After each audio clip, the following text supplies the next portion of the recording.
Pete Carroll is now running the show in Las Vegas, and with that comes big decisions, ones that will shape the future of this defense. The Raiders are staring at an offseason where they absolutely cannot afford to sit back and hope for the best. Not with this secondary, not with this safety group, not with free agency looming and the draft on the horizon. This is a team that has to act, and act decisively. Right now, they have two key free agents in Trayvon Moehrig and Marcus Epps. Moehrig is the real question mark here. Last season, he finally started to look like the player the Raiders hoped he would become. He showed growth, he made plays, and now, because of that, other teams have become calling. That's the reality of the league. 2 interceptions, a sack, 10 pass deflections, and 2 fumble recoveries. Those are the kinds of numbers that get teams interested. And when multiple teams are interested, that's when things get complicated.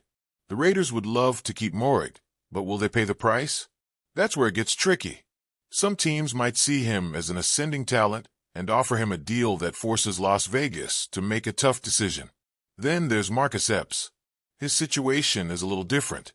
He barely played last season due to a brutal ACL injury in late September. And when a guy misses that much time, there's always a question about how he'll bounce back.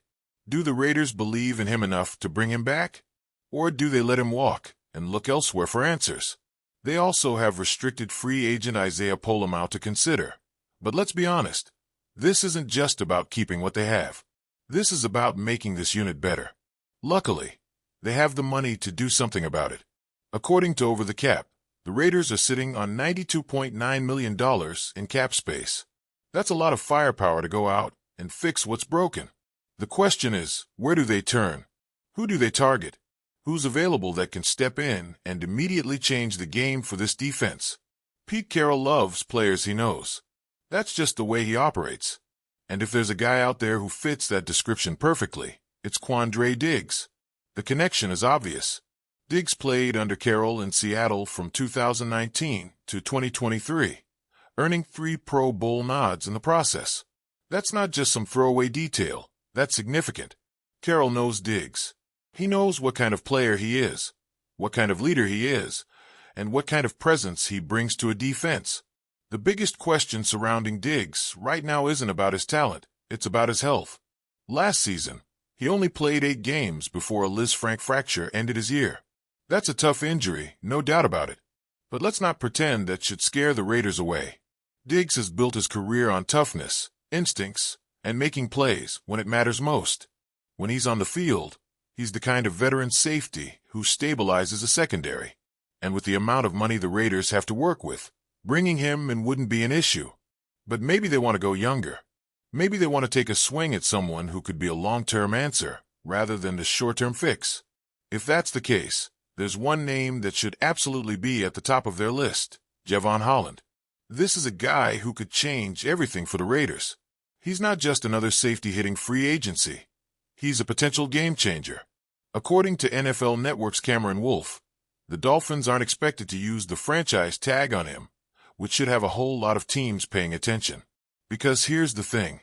Holland isn't just good, he's special. He's 24 years old. He's 6'1". He's physical. He's rangy. He's a playmaker. That's the kind of player you pay in today's NFL. The Raiders wouldn't just be signing him for what he's done. They'd be signing him for what he could become. And that's the part that makes this such an intriguing possibility. Holland is already a high-level safety, but he still has room to grow. He's still developing. He's still getting better. That's the kind of signing that transforms a defense, not just for a season, but for years to come. And if the Raiders are serious about making this secondary a strength rather than a liability, they need to be in the mix for him. This isn't a move you hesitate on. This isn't a move you overthink. This is a move you make. Then there's Marcus Williams. Now, this one is a bit different. Unlike Diggs or Holland, Williams is coming off a season that didn't go the way he wanted. He struggled. He had a down year. And for the first time in his career, he didn't record a single interception. That's not just a small footnote. That's a red flag. He was benched for the final 5 games of the season. That's another red flag.